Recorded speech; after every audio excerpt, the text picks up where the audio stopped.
explicación para intentar hablar de conciliación en materia penal. Tenemos que partir de los conceptos modernos entonces de victimología y de criminología. Y que victimario y víctima son las dos caras de una misma moneda. Primera cosa. Y segundo, que las partes, los sujetos procesales, no siempre quieren solo la obtención de una verdad procesal, sino que quieren una justicia restaurativa. O sea, el fin máximo de la justicia sería dar a cada quien lo que le corresponde, restaurando el derecho. Si el artículo 169 de la Constitución de la República establece que el sistema procesal es solo un medio para la realización de la justicia, el fin de la justicia, si hablamos de conciliación, sería restaurar el derecho. O sea, tendríamos que hablar de justicia restaurativa. Entonces, dentro de estas dos aristas, victimario y víctima, lo que hace la justicia restaurativa es quitarle el conflicto de manos del Estado y devolvérselo a los sujetos procesales. ¿Por qué esto? Es decir, miren lo difícil que resulta intentar cuadrarnos con este nuevo paradigma de justicia. Porque ¿qué es lo que ha ocurrido normalmente? Lo que ha ocurrido normalmente es que el Estado le quite el conflicto a los sujetos procesales y se lo coja para sí. Eso ha ocurrido, por ejemplo, con la acción penal privada. La acción penal privada es producto de los duelos quijotescos, de los duelos en esa Europa del medioevo, donde se faltaban al respeto, por ejemplo, decían el honor se lava con sangre y tenían que ir a duelo al siguiente día. El Estado ha regulado aquello y dijo que la venganza, la justicia, el derecho a castigar no podía estar en manos de las partes y tuvo que tomar para sí el ius puniendi estatal.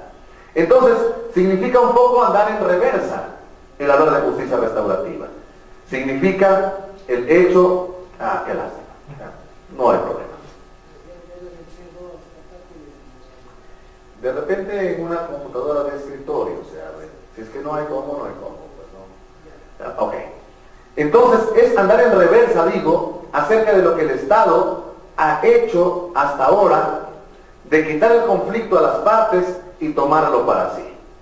Esto es, quitarle el conflicto al Estado y devolvérselo a las partes. Entonces, esta justicia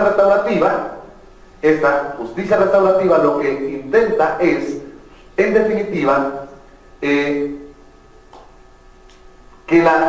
el papel de la víctima y el victimario, y de la víctima sobre todo en este caso, no sea tan solo el resarcimiento del daño causado, sino la verdadera restauración. Porque no creamos que el proceso penal, el derecho penal, es uno de los mayores problemas con los que nos encontramos al momento de imponer una pena o de buscar una sanción para una persona. La pregunta que tendríamos que hacernos como operadores de justicia es: ¿realmente el proceso penal con la sentencia es la solución al conflicto? ¿Vale la pena la pena? ¿Soluciona socioeconómicamente eso? A veces nos permitimos hasta criticar, por ejemplo, otra de los tipos de justicia que hay en el país y que por supuesto tiene que regularse, como es la administración de justicia indígena. Pero realmente soslayamos el hecho de que allí se habla de restauración y de reinserción a la sociedad del penado. Es decir, acabado el conflicto, acabada la disputa, acabado también el problema de esa persona con la sociedad. Por lo tanto, tenemos que empezar a analizar en serio si los métodos que utilizamos y que estamos utilizando para llegar a la imposición de una pena han sido la solución de los conflictos que a nuestra sociedad aquejan actualmente.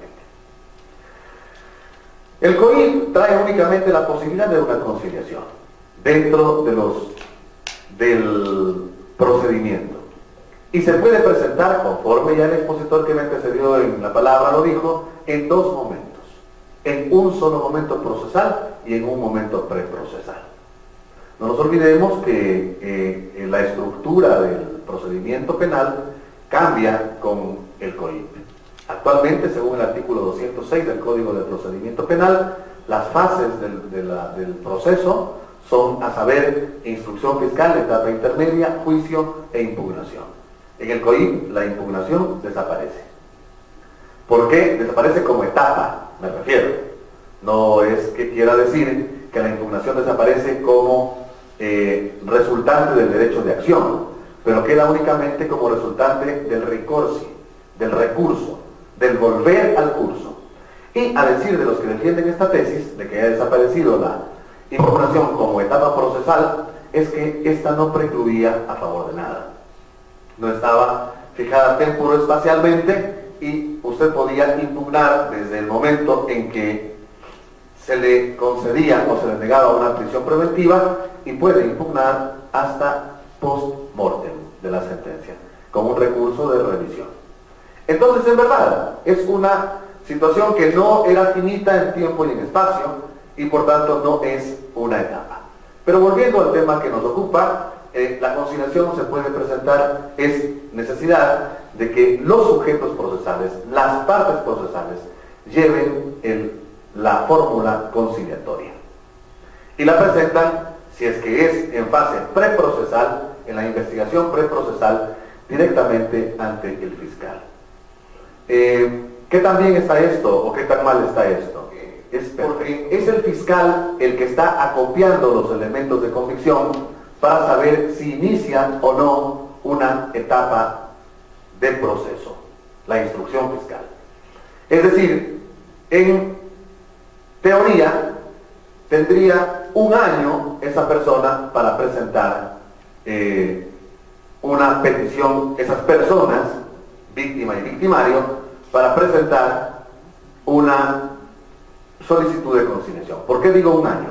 Porque de conformidad con el COIP, la fase de investigación previa debe durar máximo un año en delitos sancionados hasta con 5 años privativos de la libertad. Debe durar hasta 2 años en delitos sancionados con más de 5 años y debe durar o puede durar por siempre en delitos que tengan por objeto la investigación de desapariciones de personas, en donde mientras no aparezca la persona o no, el fiscal no encuentra elementos suficientes como para imputar la participación del delito a persona alguna, la investigación previa no se cerrará.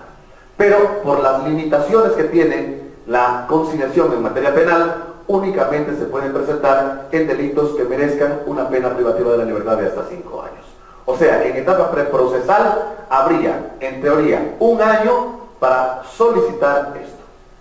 En cuyo caso es el propio fiscal el que hace un acta suspendiendo el decurso de esta fase investigativa y está sujeto al cumplimiento de las condiciones.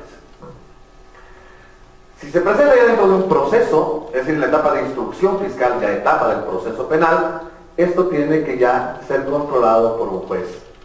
Y en audiencia tiene que hacerse la suspensión del proceso hasta que se cumpla con el procedimiento. ¿Cuánto tiempo va a suspenderse el proceso? Hasta 180 días.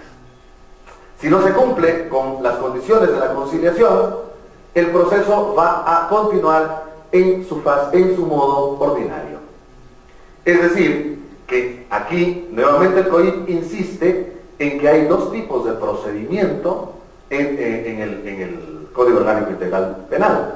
El ordinario, que comprende lo que ya les he dicho, y los especiales, que serían pues el procedimiento directo, que contempla todas las fases del proceso en uno mismo, el expedito, que es solo para las contravenciones, y el abreviado, con el cambio que existe ahora de que del procedimiento abreviado únicamente la persona podría salir con una sentencia declaratoria de culpabilidad. Ya no es como ahora, donde sí puede haber una sentencia confirmatoria de la inocencia.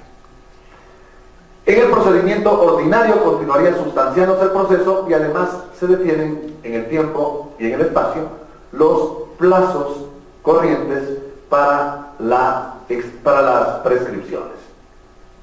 La consecuencia de la conciliación sería que se llegue a extinguir la acción en el caso de haberse presentado en la etapa de instrucción fiscal y de pedirse el archivo de la causa, del expediente, perdón, en el caso de haberse presentado en la etapa investigativa. Las causas por las cuales el fiscal deba pedir el archivo están expresadas en el Código Orgánico Integral Penal, y la que debería aplicarse aquí es aquella que dice en los demás casos establecidos en este código. Porque hay cuestiones específicas y hay una abierta que dice los demás establecidos en este código. Entonces, la conciliación en materia penal, en definitiva, lo que busca es bajar el nivel de conflicto en el país. No siempre el que más pelea es el que tiene la razón. Y estimo que si empieza a aplicarse con sabiduría lo que es la conciliación penal, ojalá bajen los procesos que tenemos a nivel de Corte Nacional por cosas que realmente no valen la pena pelear.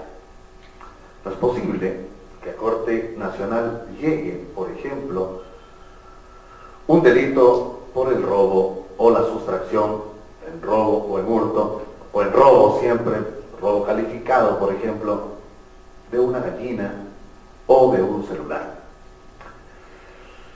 Realmente los delitos, como llama la doctrina de bagatela, por decirlo de alguna manera, con el principio de oportunidad, tienen que ir quedando en el camino.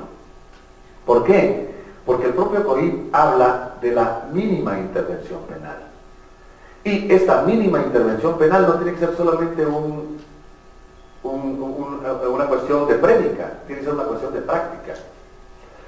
No es posible que a Corte Nacional de Justicia nos lleguen delitos que bien pudieran haberse solucionado con un poco de conversación. Lo que pasa es que a veces los propios operadores de justicia creemos que si damos oportunidad de que la gente converse, estamos incumpliendo con nuestro trabajo. Cuando en el COIP los métodos alternativos de solución de conflictos están plenamente permitidos. Y no es ninguna novedad en la legislación ecuatoriana, que ya se permite en algunas áreas del derecho la solución alternativa de conflictos. Y que también, claro está, los colegas en el libre ejercicio tomen conciencia de eso, y que si los operadores y auxiliares de la justicia podemos colaborar para que eso se dé, no estamos absolutamente cometiendo ninguna falta. Por último, siempre refiero una cuestión que me llamó la atención cuando hace algunos años, muchos ya, leí por vez primera Alicia en el País de las Maravillas. Alicia le pregunta al gatito cuál es el camino que la lleva hacia donde quiere ir. Y el gatito le pregunta a Alicia, ¿hacia dónde quieres ir? Y Alicia le responde, a cualquier parte. Y entonces el gato le dice, entonces Alicia, cualquiera es el camino. O sea, que si no tenemos claro hacia dónde queremos ir, con el nuevo modelo de justicia penal que tenemos en el Ecuador, de nada nos va a servir. Ogmandino, en uno de sus libros, establece que un mapa, por muy bueno que sea, por sí solo no lleva a ninguna parte al viajero. Es necesario que el viajero se levante y camine. Si los operadores de justicia, personal misional, juezas, jueces, defensoras, defensores, fiscales, en fin, no ponemos de parte porque la solución de conflictos se haga realidad para llegar a resarcir un bien jurídico que tiene que ser entendido como la relación de disponibilidad entre sujeto y objeto, no vamos a llegar a ninguna situación feliz con lo que tenemos en el Código Orgánico Integral Penal. Lamento sobremanera que no haya podido indicarles el material que traje, más me comprometo a hacerlo llegar por vía electrónica a la asociación para que las personas que deseen puedan acceder a él. Lamento también el no haber podido estar con ustedes el día lunes que fui invitado. Lamentablemente un quebranto en mi salud me lo impidió. Por último, dedico esta conversación, esta tertulia que hemos tenido a todas las personas que integran la Fiscalía, tan noble institución de la cual hace poco más o menos 3 años salí y en la cual serví durante algunos años de mi vida, en la provincia del Oro específicamente, a la cual le debo muchísimo respeto. Y con el permiso de ustedes, permítanme también que dedique esta conversación que hemos tenido y que seguramente la verán los compañeros y las compañeras de la Fiscalía, a la mujer que más he amado en mi vida y que ahora está convertida en un angelito que estoy seguro desde el cielo me cuida, mi madre. Muchas gracias y buenas noches.